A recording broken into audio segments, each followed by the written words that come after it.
오마의 현인 워런 버핏의 버크셔 해스웨이가 이번 주 뉴욕 증시 하락 장세 속에서 그동안 꾸준히 매수해온 옥시덴털 페트롤리엄의 지분을 추가 매수했습니다. 20일 CNBC에 따르면 버크셔는 890만 주의 옥시덴털 지분을 4억 500만 달러, 약 우리 돈으로 5,860억 원에 매수했습니다. 이번 지분 인수는 지난 17일과 18일, 19일에 걸쳐서 이루어졌습니다. 이번 매수로 버크셔가 보유한 옥시덴털의 지분은 28%로 확대됐습니다. 버핏 회장은 하락장에 주식을 저렴하게 산 것으로 보입니다.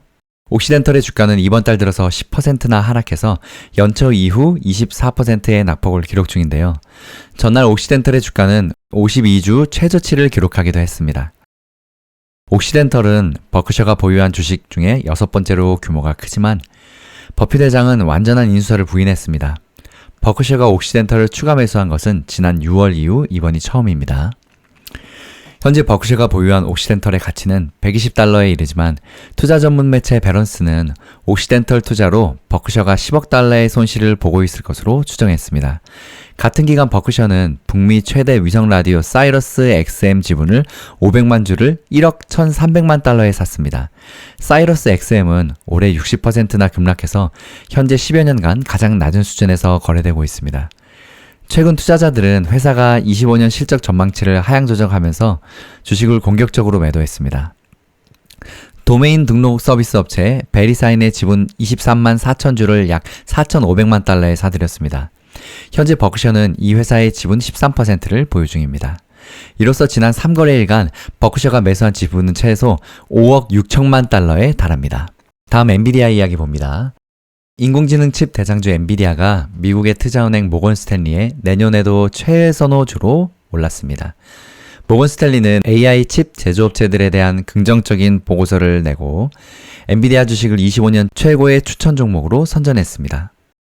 모건 스탠리 부석가 조셉 무어는 최근 투자자들이 단기적인 우려로 엔비디아 주식에 대해 신중을 기하고 있다며 이러한 우려는 현 AI 칩 호퍼 시리즈에 대한 수요 둔화, 차세대 블랙웰에 대한 공급 지연 가능성 등이 포함된다고 설명했는데요.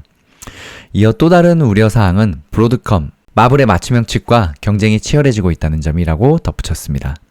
브로드컴의 경우 최근 구글, 메타, 애플, 오픈 AI 등과 자체 AI 칩 개발에 나서고 있는 것으로 알려지면서 주가가 급등한 바 있는데요.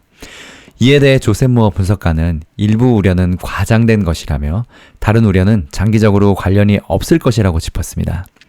그는 젠슨항 엔비디아 최고 경영자가 내년 1월 라스베가스에서 열리는 세계 최대 정보기술 IT 가전 전시회인 CES 2025에 기조연설자로 나선다는 점이 주가 상승의 촉매제가 될 수 있다고 내다봤습니다. 이에 엔비디아 주식을 비중 확대 등급을 유지했는데요.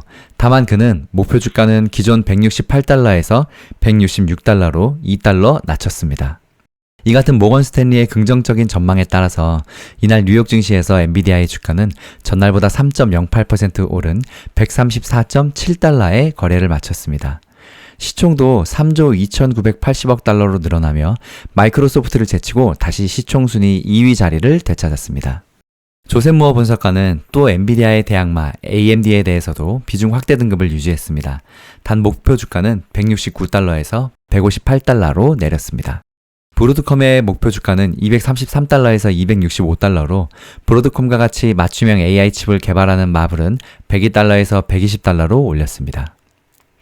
또한 AI 데이터 센터를 위한 고속 연결 칩을 제조하는 아스트라의 목표 주가는 94달러에서 142달러로 대폭 상향 조정하기도 했습니다.